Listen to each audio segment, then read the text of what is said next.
नमस्कार दोस्तों। मैंने एक वीडियो बनाया था लायन भगत के बारे में। आपको पूरा किस्सा तो मालूम ही है, लेकिन कुछ लोग हो सकते हैं कि उन्हें ना मालूम हो, तो मैं शॉर्टकट में पूरा किस्सा भी बता देता हूँ, उसके आगे का घटनाक्रम क्या क्या हुआ।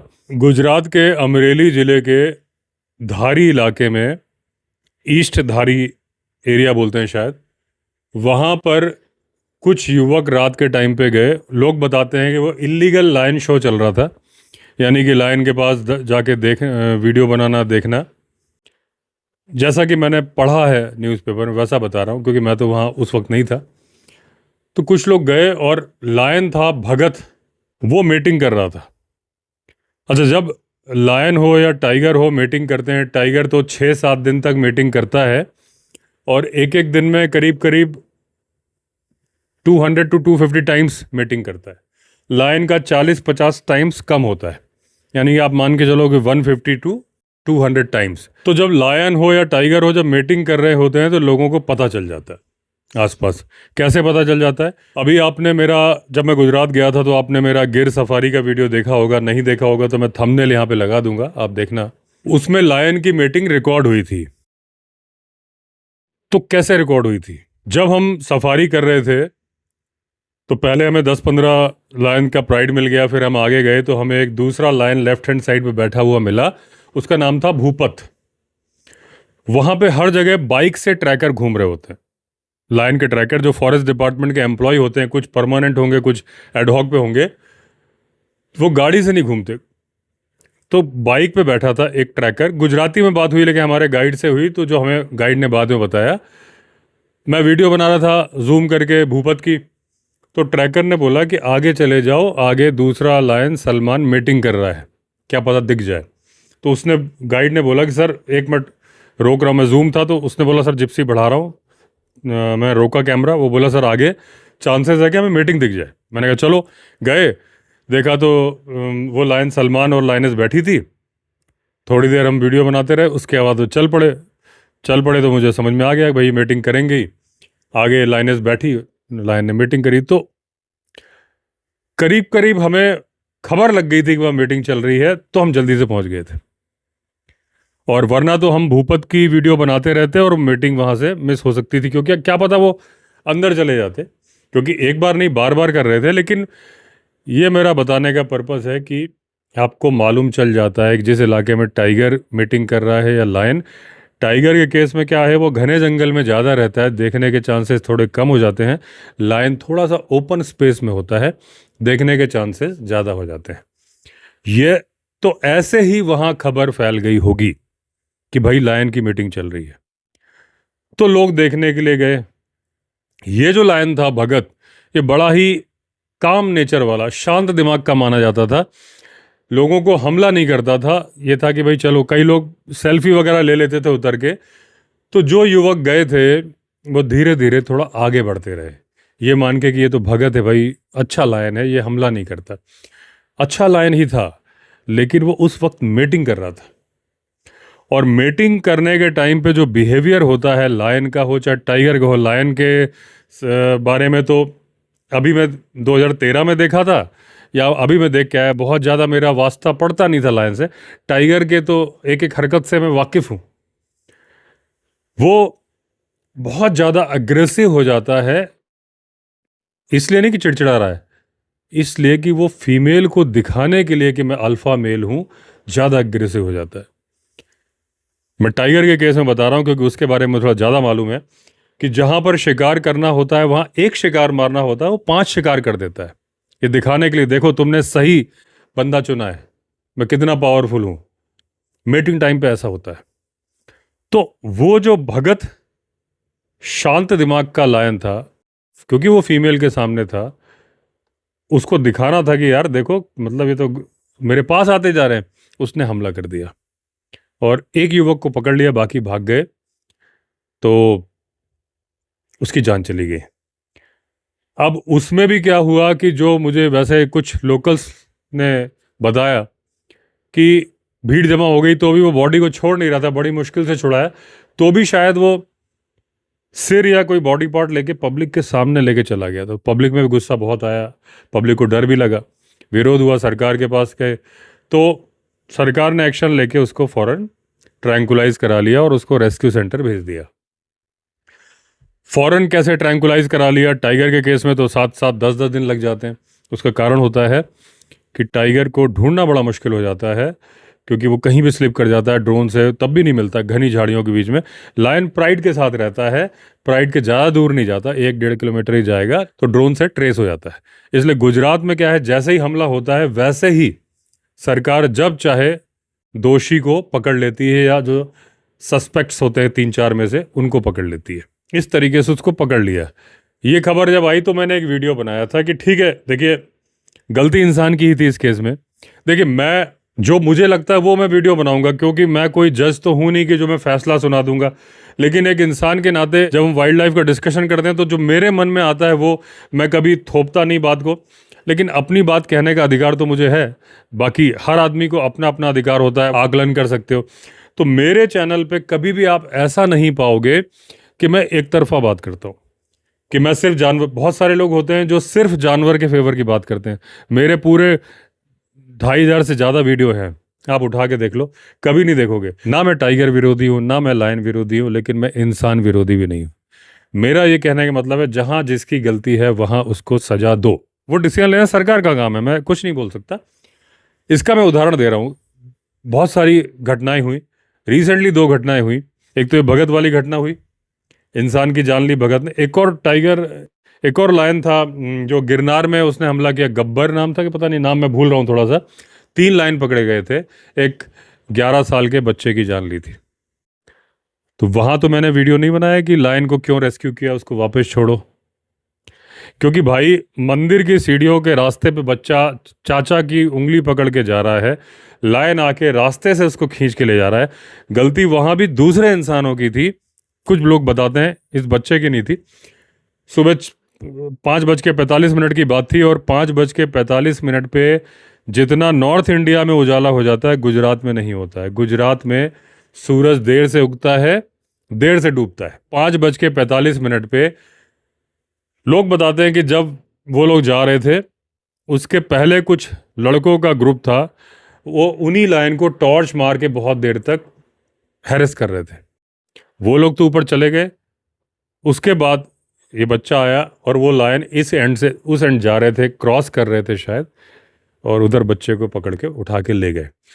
उस केस में लायन की ही गलती, भले ही उसको इंसान ने हैरेस किया, लेकिन ठीक है, इंसान गलती है, लेकिन करे कोई भरे कोई नहीं ना।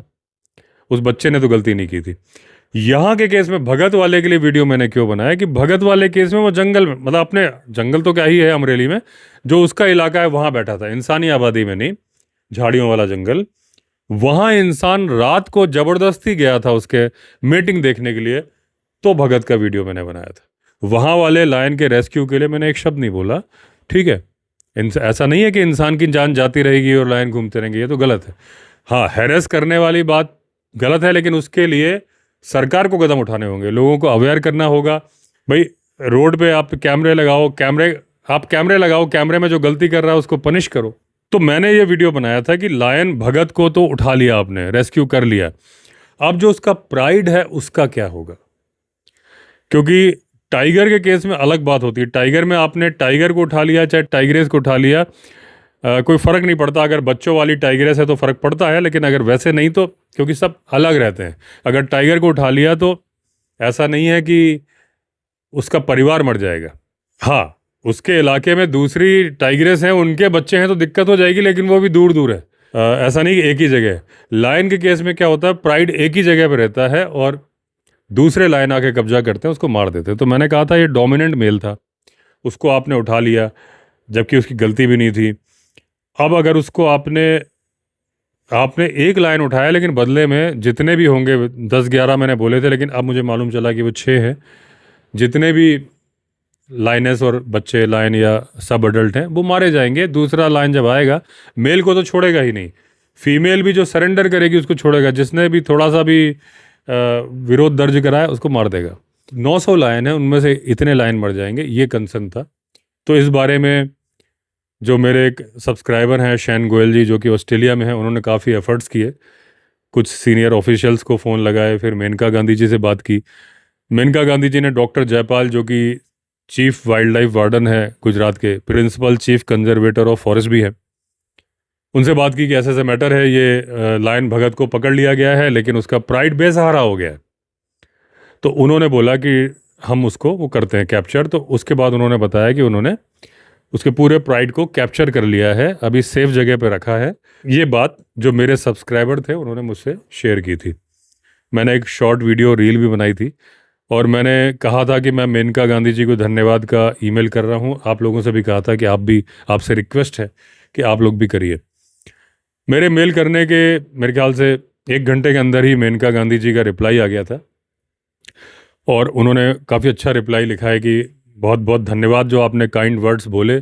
जो अपना चैनल है विवेक अवस्थी व्लॉग्स, उसके लिए उन्होंने लिखा कि आपके चैनल की रीच बहुत अच्छी है, तो मैं चाहती हूँ आपकी हेल्प की। एक ऐप है रैपिड रिस्पॉन्स टीम ऐप, मैं लिख दूंगा नाम। तो बोले कि मैं चाहती हूँ कि आप अपनी ऑडियंस से उस ऐप को शेयर कर दें। उन्होंने बताया कि पूरे इंडिया में 720 डिस्ट्रिक्ट्स हैं और अगर एक डिस्ट्रिक्ट में 10,000 लोग जुड़ जाएं तो उस ऐप में अगर किसी जानवर पे अत्याचार हो रहा है तो उसमें SOS बटन का ऑप्शन है। वो जब आप दबा दोगे तो वो मैसेज चला जाएगा उस पूरे ज़िले के जितने लोग हैं, उनसे नाम और नंबर भी शेयर होगा। क्योंकि देखिए मेरा क्या है ना कि मेन नंबर में मुझे कॉल आती है। आप मेरे चैनल के सारे लोग जानते हैं कि मुझे फ़ोन पे बात करना पसंद नहीं है। उसका कारण है मैं अभी शूटिंग कर रहा हूँ,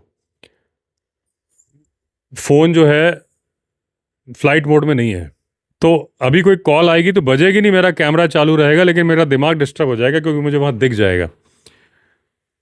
और मैंने एक फ़ोन अलग से बनाया अपने सिर्फ फैमिली मेम्बर्स के लिए, मम्मी, भैया, भाभी, भतीजा, मेरे दोनों बच्चे और वाइफ, और किसी के पास वो नंबर नहीं है। वो अलग इमरजेंसी नंबर है फैमिली के लिए।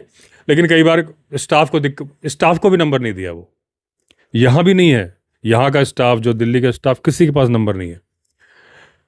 तो इसलिए हर वक्त मैं फ़्लाइट मोड नहीं लगाता, लेकिन मैं काम भी कर रहा होता हूँ और सुबह से शाम तक मैं शूटिंग कर रहा होता हूँ। तो ऐसे में अगर वो कॉल बजेगी तो दिक्कत होगी। तो मैंने एक फ़ोन और लिया है, उसमें मैंने ये जो ऐप की बात कर रहा हूँ उसमें मैंने डाउनलोड कर लिया, वो जो अपना पहले जिससे मैं शूटिंग करता था OnePlus 10 Pro वाला, उससे। तो उसमें ये बात बताने का पर्पज़ क्यों है कि देखिए मैं पूरी ट्रांसपेरेंसी के साथ चलता हूँ ना, क्योंकि आपका नाम नंबर दूसरों के साथ शेयर होता है। तो जब आप वो ऐप डाउनलोड करो तो आप भी इस बात को ध्यान रखो जिसका मैंने ध्यान में रखा है कि नंबर शेयर होगा तो कॉल आएंगी। कॉल तो लोग गुड फेथ में कर रहे हैं, प्यार से कर रहे हैं। दिक्कत क्या होती है कि जब आप काम कर रहे होते हैं ना, तो अगर अब इस वक्त मैं वीडियो बना रहा हूँ, कोई स्क्रिप्ट थोड़ी ना, ये आप देखो, इसमें दिखाता हूँ आपको, कुछ भी नहीं रखा हुआ है इसमें, ठीक है ना। ये बस ऐसे हाथ रख के बैठा हूँ। कई बार मैं कागज़ रख लेता हूँ अगर कोई पॉइंट्स होते हैं, मैटर कुछ नहीं होता है यहाँ पे। लेकिन कई बार मैं पॉडकास्ट बनाता हूँ तो 1 2 3, क्योंकि पहले मैं भटक जाता था, तो मेरा ये था कि यार 1 2 3 5 टॉपिक कवर करने हैं, तो मैं नाम लिख लेता था कि उसमें देख लिया कि सारे हो गए, तब मैं कैमरा बंद करता था। अभी कोई टॉपिक है नहीं ऐसा, तो कुछ भी नहीं है। ऐसे में अगर फ़ोन आ जाता तो मेरा पूरा वो ख़त्म हो जाता सिस्टम। तो मुझे बहुत ज़्यादा डिस्टर्बेंस होती है अगर फ़ोन आता है, और मेरे सब्सक्राइबर इस बात को समझ गए हैं, अब मुझे नहीं फ़ोन करते हैं। लेकिन कई बार क्या होता है, फ़ोन आ जाए, आप काम कर रहे हो, कई बार थोड़ा सा अंदर से इरिटेशन होता है। सामने वाला तो प्यार से फ़ोन कर रहा है और वो सोचेगा यार वैसे तो बड़े अच्छे आदमी सुना था और ये तो ऐसे बोल रहे हैं, हालांकि मैं ऐसे बोलता नहीं, लेकिन तब आपके मन में चल रहा होता है ना, ये फ़ोन रखे तो मैं अपना काम करूँ, तो आपकी इमेज भी नेगेटिव बन जाती है, जबकि आप नेगेटिव आदमी हो नहीं, क्योंकि आपके काम के बीच में डिस्टर्ब कर दिया गया, इसलिए बन जाता है। मेनका गांधी जी ने जो मेल में लिखा है, उन्होंने लिखा है कि अगर 10,000 लोग हैं तो 50 लोग तो पहुंच जाएंगे वहाँ पे, उस जानवर की मदद हो जाएगी। तो ये एक अच्छा ऐप है, मैं स्क्रीन पे भी लिख दे रहा हूँ। आपकी चॉइस के अकॉर्डिंग अगर आपको अच्छा लगे तो आप ज्वाइन कर सकते हो। लेकिन मेरी एक रिक्वेस्ट रहेगी कि जब आप ज्वाइन करो तो एनिमल में सारे एनिमल आने चाहिए, गाय भी आनी चाहिए। देखिए डॉग के वेलफेयर के लिए बहुत सारे लोग आते हैं, कैट के वेलफेयर के लिए बहुत आते हैं, ऐसे जानवर के लिए आते हैं। मैंने नोटिस किया है छोड़ी हुई गाय घूमती रहती हैं, उनकी ज़्यादा आवाज़ उठाने वाले नहीं दिखते मुझे। जब आप उस ऐप का इस्तेमाल करें तो उसमें सारे जानवर आएँ, सारे जानवर को एक निगाह से देखिए, चाहे वो डॉग हो, चाहे वो कैट हो, चाहे वो गाय हो। छोड़ी हुई गाय बहुत सड़कों पर परेशान होती, उनको भी मदद की ज़रूरत होती है, तो आप उसका भी ध्यान में रखें। तो ये वो बात थी दोस्तों जो उन्होंने ईमेल का रिस्पांस दिया मेनका गांधी जी ने, और ये जान के अच्छा लगा कि बहुत जल्दी रिस्पांस दिया। टाइम आपको मैंने जो मेल भेजी थी मैं वो भी दिखा रहा हूँ, जो उन्होंने मेल भेजी वो भी दिखा रहा हूँ। तो इसका मतलब है कि वो कितना कंसर्न रखती हैं जानवरों के वेलफेयर के बारे में। वैसे सबको मालूम है। जब ये लायन की देखिए जान बच गई तो मुझे बहुत ज़्यादा खुशी हुई, थोड़ा सा मैं इमोशनल भी हुआ। उसका रीज़न है कि देखिए होता क्या है ना दोस्तों, हम सब अपने बच्चों के भविष्य के लिए परेशान रहते हैं कि ये कैरियर, ये हम वो कर दे। बहुत सारे माँ बाप कर भी लेते हैं। जनरली क्या होता है, जो फादर होते हैं वो कोशिश करते हैं कि मेरा बेटा या बेटी वही बने, और जनरली ऐसा ही होता है। अब हमारे घर की बात भी करोगे आप, तो हम दो भाई हैं। तो मेरे पापा ब्यूरोक्रेट थे। मेरा भाई 24 साल की उम्र में ही बन गया था, पहले अटेम्प्ट में ही टॉपर से 12 नंबर कम लाया था। आज बहुत सीनियर पोस्ट पे है। मैं बार बार सीनियर पोस्ट बोलता हूँ, लेकिन मैं इसलिए नहीं बोलता नाम की, मैंने बताया ना कि देखिए आज जो मेरी छोटी मोटी जो भी पहचान है, आप लोग के दिल में भी जगह है, वो मेरी वजह से है। ये नहीं है कि मेरा भाई इतने बड़े पद पर है तो मैं उसकी वजह से हूँ, है ना। ये जो देखिए हमारे घर में, अगर मैं थोड़ा सा बात करूं, क्योंकि पॉडकास्ट में देखिए आप लोग कई बार बोलते हैं अपने परिवार के बारे में बताओ और ये बताओ, तो सब जानने में इंटरेस्टेड रहते हैं। और क्योंकि मैं बता रहा हूँ ना, आज तो दिल की बात कर रहा हूँ और थोड़ी और भी कुछ बात बोलनी है। मैं यहाँ पॉइंट्स नहीं लिखे हैं, लेकिन मेरे बात में दिमाग में है बात। तो लोग बोलते हैं परिवार के बारे में बताओ। देखो हम दो भाई हैं, हमारी कोई बहन नहीं है। मेरा भाई मुझसे 4.5 साल बड़ा है। लेकिन आप बोलोगे मैं ऐसा ऐसा क्यों, बड़ा हमारे यहाँ ऐसे ही बोलते हैं। मध्य प्रदेश उत्तर प्रदेश में मम्मी को भी मैं तुम बोलता हूँ, पापा को भी तुम बोलता था, चाचा को भी तुम। हमारे यहाँ से रिवाज था। हालांकि अब नई पीढ़ी में रिवाज बदल गया है। रेस्पेक्ट पूरी होती है, बस बोलने का तरीका होता है। इवन मेरा खास दोस्त था, बचपन का बेस्ट फ्रेंड था, महाराष्ट्रियन था। वो आई तू बोलता था, मम्मी को तू बोलता था, और प्यार रेस्पेक्ट गजब का है। लेकिन सबका अपना तरीका होता है। मेरी भाभी कोलकाता से हैं। मतलब हैं वो ब्राह्मण उत्तर प्रदेश की, लेकिन उनके फादर ने वहाँ बिजनेस बना लिया था काफ़ी बड़ा, तो वो पैदा वहीं हुई सब। उन्होंने बोला कि नहीं नहीं, जब भतीजा होगा तो मैं तो बोलूँगी भाई आप बोलना है। मैंने कहा तुम बढ़िया तो है। बोले नहीं नहीं भाई आप। मैंने चलो ठीक है। तो भतीजा आप जानते हो, बनी कई वीडियो में देखा आपने, वो आप बोलता है अपने मम्मी पापा को, मुझे, मम्मी को, सबको आप ही बोलता है।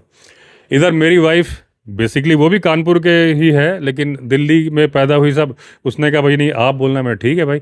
तो मेरे दोनों बच्चे मुझे और अपनी मम्मी को आप बोलते हैं, बाकी को तो आप बोलना ही है।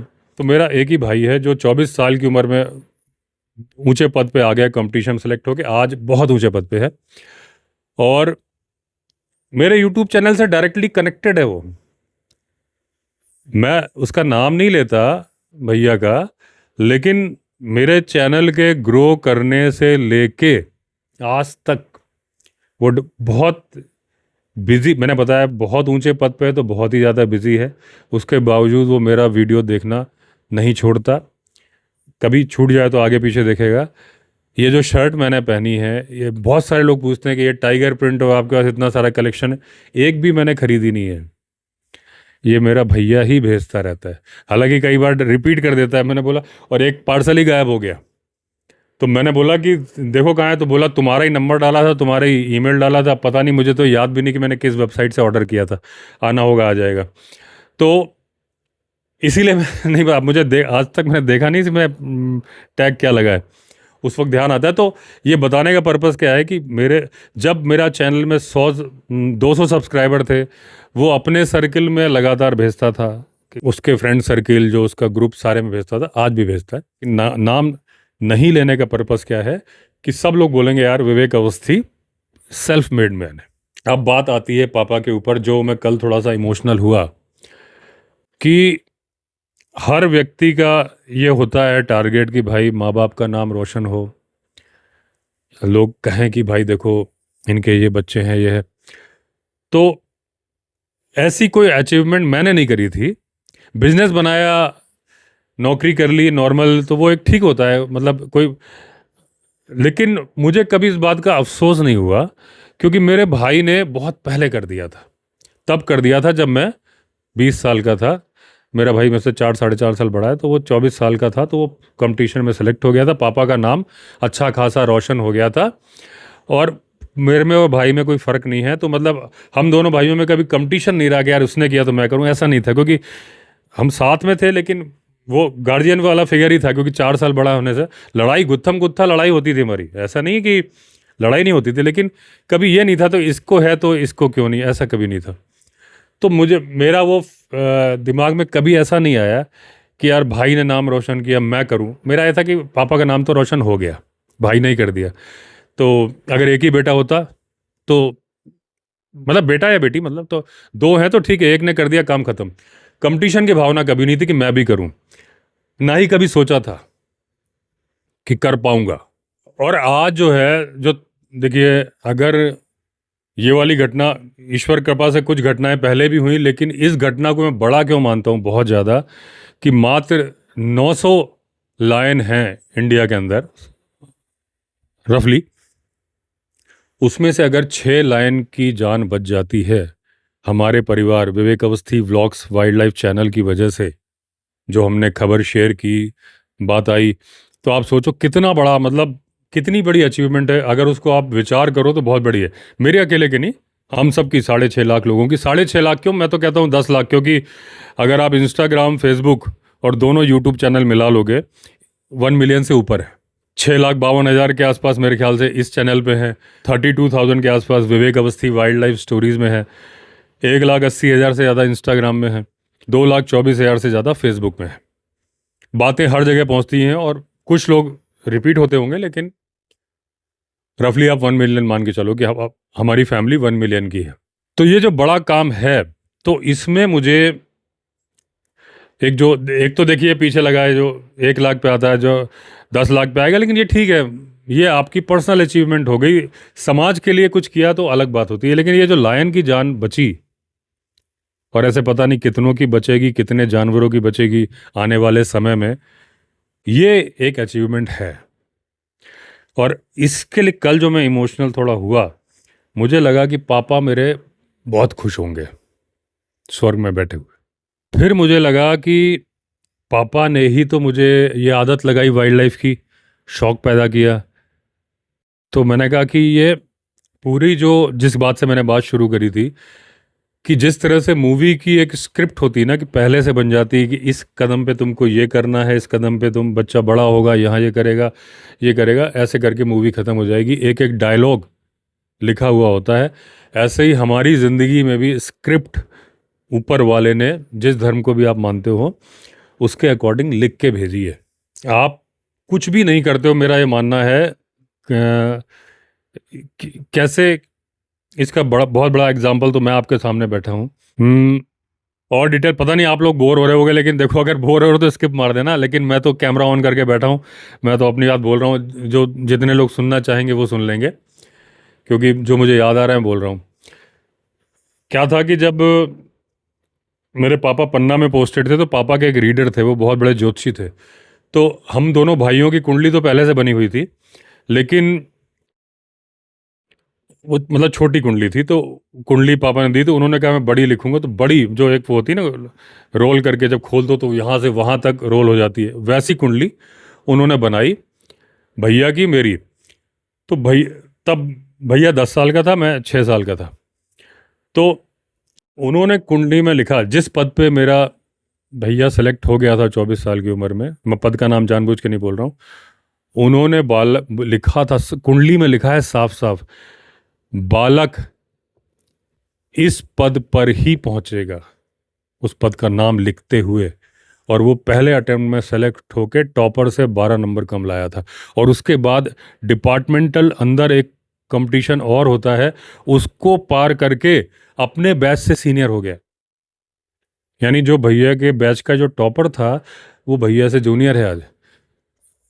सब अपनी मेहनत के दम पे, कंपटीशन के दम पे। ठीक है। उसके बाद में मेरी कुंडली में लिखा था कि ये योग फलाना, बालक आईएएस बन सकता है, ये बन सकता है, लेकिन ये होते होते बालक व्यापार में ही सक्सेसफुल होगा और सफ़ेद चीज़ का व्यापार करेगा, ऐसा लिखा है मेरी कुंडली में। तो पापा मजाक में बोलते थे लगता है दूध की डेयरी खोलेगा, सफ़ेद चीज़, ऐसे करके चलता था।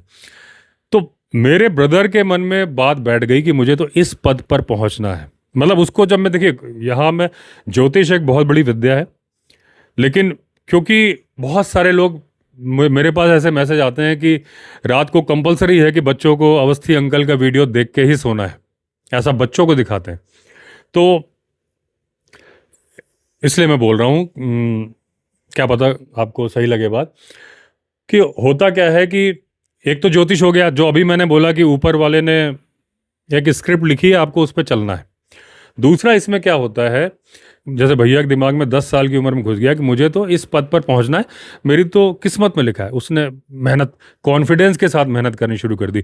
जो मैं बोलता हूँ, जंगल में जाओ तो कॉन्फिडेंस रखो। टाइगर अगर अटैक कर रहा है, लेपर्ड कर रहा है, आपको लगता है कि मैं नहीं डरूंगा, तो आपके कदम पीछे नहीं हटेंगे। अगर आपके कदम पीछे हट गए तो अटैक हो जाएगा, नहीं हटे वो जानवर पीछे जाएगा। मैंने साबित किया हुआ है, मेरे वीडियो हैं।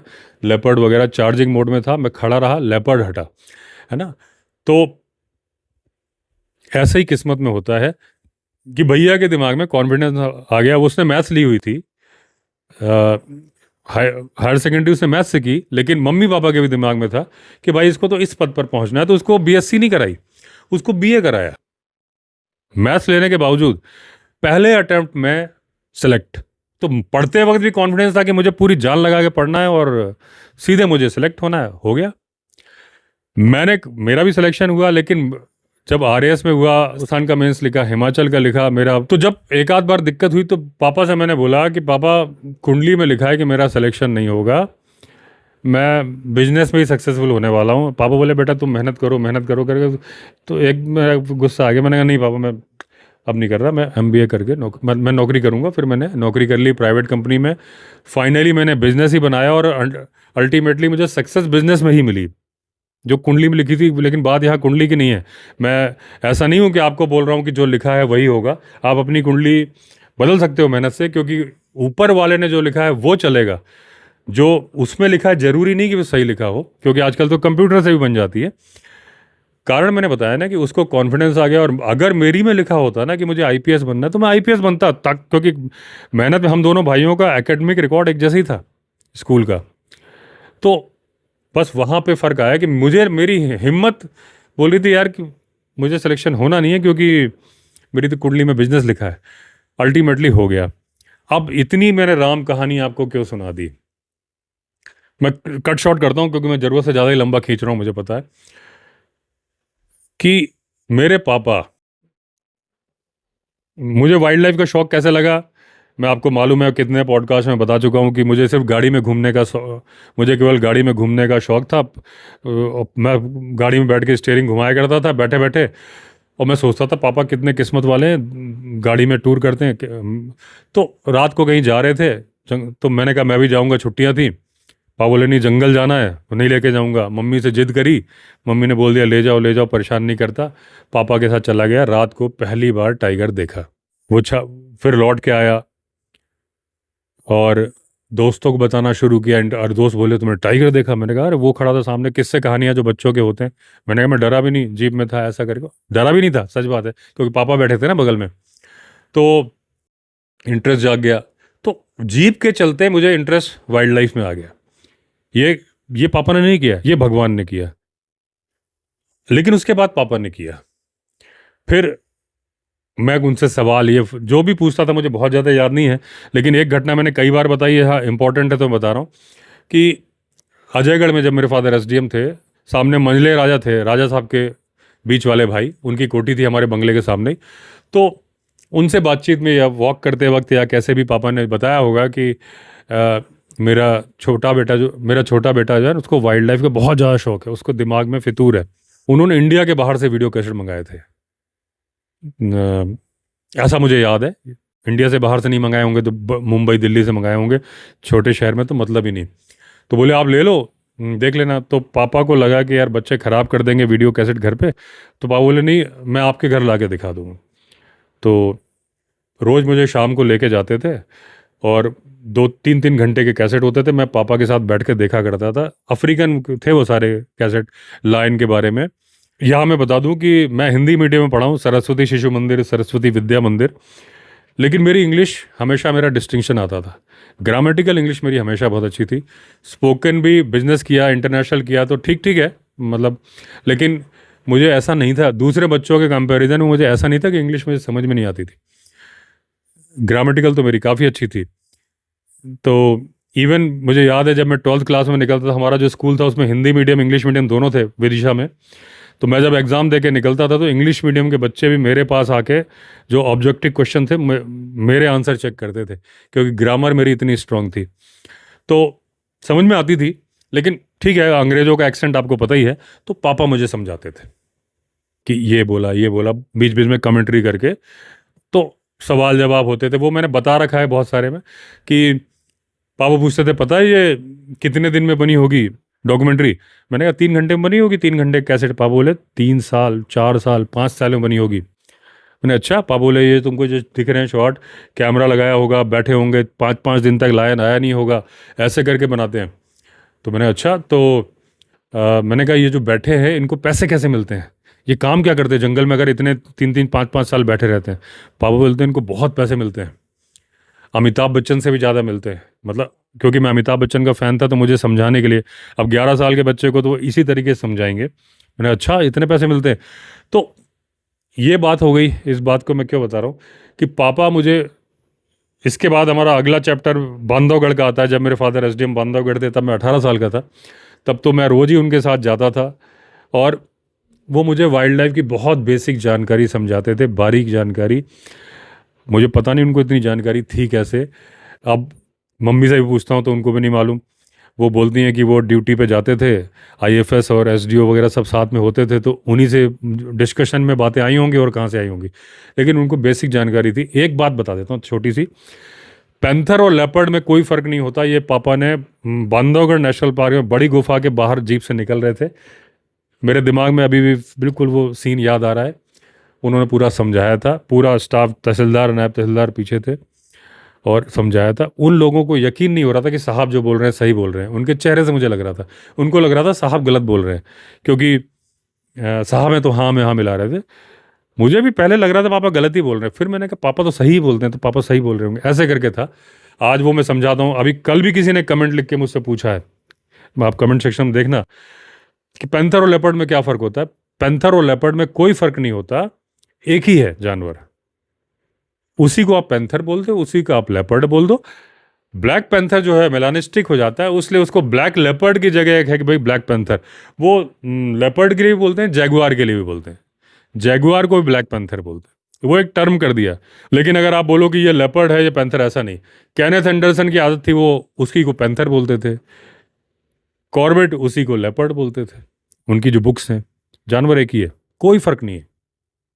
कई लोग बोलते थे नहीं जी, जो बड़ा होता है वो लेपर्ड, जो छोटा होता है पैंथर। ऐसा कुछ नहीं है, एक ही है। बड़ा छोटा कोई अलग स्पीशीज है ही नहीं, एक ही माँ के संतान है। एक भाई बड़ा है, एक छोटा है। बड़ा है जंगल में रह जाएगा, घने जंगल में, छोटा है गांव के आसपास चला जाएगा, क्योंकि जंगल में बड़े जानवर का वो शिकार नहीं कर पाएगा। इतनी मतलब बारीक बात उस टाइम पे पापा ने बताई थी। ऐसी बहुत सारी बातें अब मैं रिकलेक्ट नहीं कर पाऊंगा, जब अचानक सडनली याद आती तो आती। जो मैं बात बता रहा था कि जो तार है, कि भगवान ने जो स्क्रिप्ट लिखी, उसमें पहला वाइल्ड लाइफ का शौक, क्योंकि मुझे जीप में जाने का शौक था इसलिए लगा। मंझले राजा के पापा ले जाते थे, क्योंकि उन्हें पता है कि मेरे बेटे को पसंद है। बांधवगढ़ में भी पापा लेके जा, मतलब पापा चाहते थे कि मैं जाऊं। मुझे देखो, अगर नहीं चाहते मतलब ही नहीं कि मैं चला जाता। मैं पापा से फ्रैंक था, फ्री था। कोई बात मतलब डिसेंट बात, लड़कियों वड़कियों की ऐसे बात नहीं कर सकता था। वो हमारे घर ना भाई से करते थे, ना मम्मी से। ये सब बात डिसेंट ही होती थी हमारे यहाँ। लेकिन बाकी कुछ भी कर लो, तो पापा से इतने फ्री थे। लेकिन उसके बावजूद अगर पापा आंख दिखा देते ना, फ्री होने के बावजूद, तो मेरी हिम्मत नहीं थी कि मैं गाड़ी में चला जाऊं। ठीक है ना। पापा ने मुझे आखिरी बार मारा जब मैं 9 साल का था, मुझे याद है, पीठ में मारा था। और मम्मी ने कॉलेज तक कूटा है मुझे। स्कूल को तो छोड़ दो आप, कॉलेज में भी। और अभी भी कोई भरोसा नहीं है। जब अचानक उनको गुस्सा आता है ना, तो 8-10 फीट दूर खड़े होकर ही बात करो, कोई भरोसा नहीं, वो लगा दें एक। लेकिन मम्मी से मैं कभी डरता नहीं था, कभी नहीं डरा जिंदगी में। पापा से डर बहुत लगता था, जबकि पापा कभी नहीं मारते थे। औरा था उनका। अगर वो नहीं चाहते तो मैं गाड़ी में बैठ नहीं सकता था। लेकिन हमारे घर में क्या होता था, मेरा भैया पापा की क्लास लगा दे, मम्मी लगा दे। भैया के हमारे घर में शुरू से चलती थी, क्योंकि वो सही बोलता था ना। वो थोड़ा सा ओवर शरीफ भाई अगर आपके घर में हो जाए ना, भाई या बहन, जिस तो उसकी इमेज बहुत अच्छी बन जाती है। ऐसा नहीं कि वो बदमाशी करता नहीं था, हम कुश्ती लड़ते थे। मतलब आखिरी में उसका जब सिलेक्शन हो गया तब तक हमारी कुश्ती वाली लड़ाई हुई, और फिल्मी स्टाइल में, मुंह से आवाज़ निकाल के घूंसा मारेंगे तो ढिशुम भी बोलते थे। और आपको बता दूं, डायलॉग बोल के, उसका तो एक ही डायलॉग डायलॉग था। जैसे मैं उसको परेशान कर रहा हूँ, मेरे अंदर एक कीड़ा काटता था कि यार अब 3 दिन हो गए, लड़ाई नहीं हुई, क्या करूँ इसको, क्या कर दूँ कि मैं परेशान हो गए, ये मारने आए। तो 2-3 बार मुझे चेतावनी देता था, टाइगर नहीं, ग्राउल। टाइगर जनरली पहले गुर्र करेगा, फिर गुर्र करेगा, फिर वो दहाड़ कर फाइनली चार्ज करेगा। ऐसा ही था। तो उसके पहले जो उसकी ग्राउल होती थी ना, उसमें बोलता था अब। वो अनिल कपूर का बहुत बड़ा फैन था, मैं अमिताभ बच्चन का। तो बोलता था अब इसके बाद अगर ये हुआ तो तुम्हें बहुत अफसोस होगा कि ये हुआ तो क्यों हुआ। ये उसका पेट डायलॉग था। और मैं बोलता था आपने अब तक जेल की जंजीर और सलाखों का लोहा देखा है जेलर साहब, कालिया की हिम्मत का फौलाद नहीं देखा। आगे जो भी थे वो था कि चढ़ा दीजिए ज़मीन से लेके आसमान तक दीवारें, पहना दीजिए जंजीरें, कालिया हर जंजीर तोड़कर दिखा देगा जेलर साहब, समझे ऐसा डायल। और फिर हम मुंह से आवाज़ निकाल निकाल के लड़ते थे। लेकिन क्योंकि उसकी कई बार वो भी गलती करता था, मुझे मारता था। और जब मैं मम्मी से बोलूं कि इसने मुझे मारा है, मम्मी भी वकील थी ना, तो दिन में हम फ्री होते थे। 3:30 बजे मम्मी के लौटने का टाइम है, उसके पहले तक हम सारी चादर वादर ओके करके, जहाँ जो सामान टूटा टेढ़ा हुआ ठीक करके अपने अपने रूम में बैठ जाते थे। मम्मी बोलती थी मेरे बच्चे तो कितने शरीफ, वाह, उन्हें नहीं पता यहाँ तूफान आया हुआ था पहले। तो मैं कई बार वो मारता सॉलिड था ना, ऐसा नहीं, जब कई बार गुस्से में मारे तो स्वाद आ जाता था। तो एक आध बार मैं बोलूं कि मम्मी इसने मुझे मारा, तो बोलती अच्छा भैया कभी नहीं मारता। तो मैं कह रहा हूँ मम्मी ने मारा, मेरे को हंसी आ जाती थी। और मम्मी मुझे कूट देती थी, जबकि वो वहां से हंस रहा होता था, गलती उसने की होती थी। लेकिन क्योंकि उसकी इमेज, उसका ऑरा ऐसा था ना कि लगता था अरे ये तो गऊ है, ये तो कभी गलती करता ही नहीं। तो उसकी चलती बहुत थी हमारे घर में।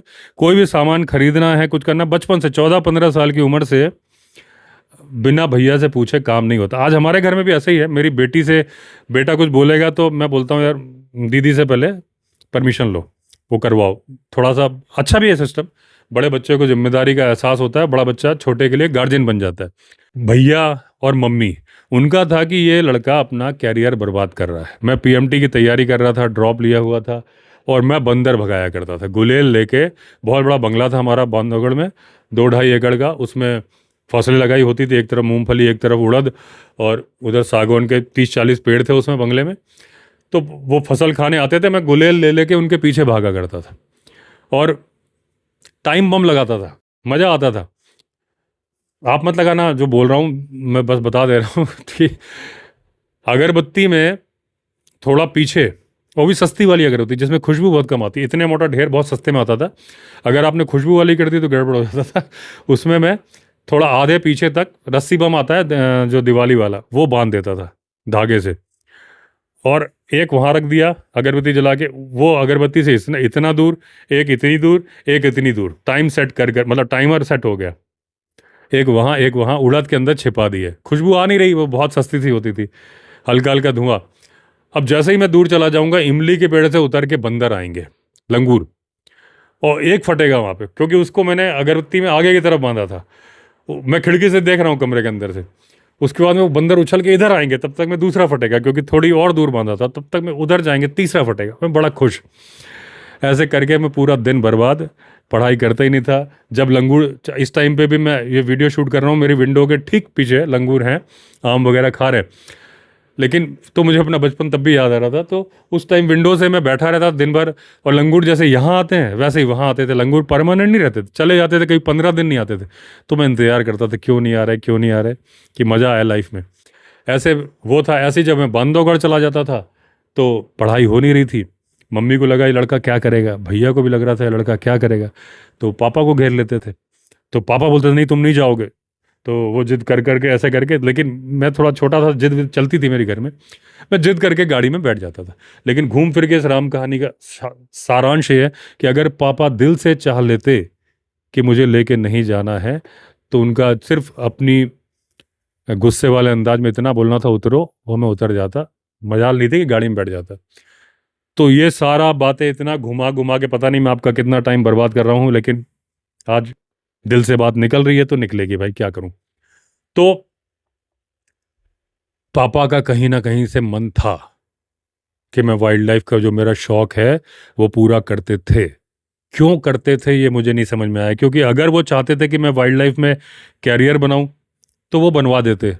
क्योंकि उस टाइम तक ये यूट्यूब वगैरह था ही नहीं, और जो ये डॉक्यूमेंट्री बहुत बड़े लेवल की बातें थी, ना हमारी वहाँ तक पहुँच थी, ना वहाँ तक हमारी सोच जाती थी। कहाँ से कांटेक्ट करें, किससे करें, कुछ नहीं पता था। तो अगर पापा को पता होता तो वो तो मुझे उस डायरेक्शन में भेजते ही भेजते।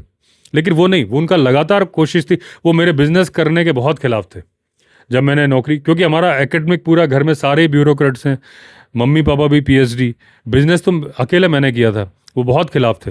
पहले मैंने नौकरी छोड़ने के पहले 2 गाड़ी खरीद के लगाई थी एचसीएल में, एक क्वालिस और एक इंडिका, ताकि थोड़ा मेरी स्टेबल इनकम हो जाए, क्योंकि मेरी बेटी का मैं एडमिशन में करा चुका था तो खर्चा। तो जब मैंने 25-30 हज़ार की इनकम बना ली तब मैंने नौकरी छोड़ने का सोचा था। उसके वो खिलाफ थे। फिर मैंने ट्रैवल एजेंसी खोली, खिलाफ थे। ज़बरदस्ती नहीं करते थे कि अपना वो बता देते ये नहीं तुम एमबीए की हो, नौकरी करो, ये करके वो चाहते थे नौकरी ही करूं। तो उनका कहीं भी ये नहीं था कि मैं वाइल्ड लाइफ में कैरियर बनाऊं। अगर ऐसा होता तो वो बनवाते।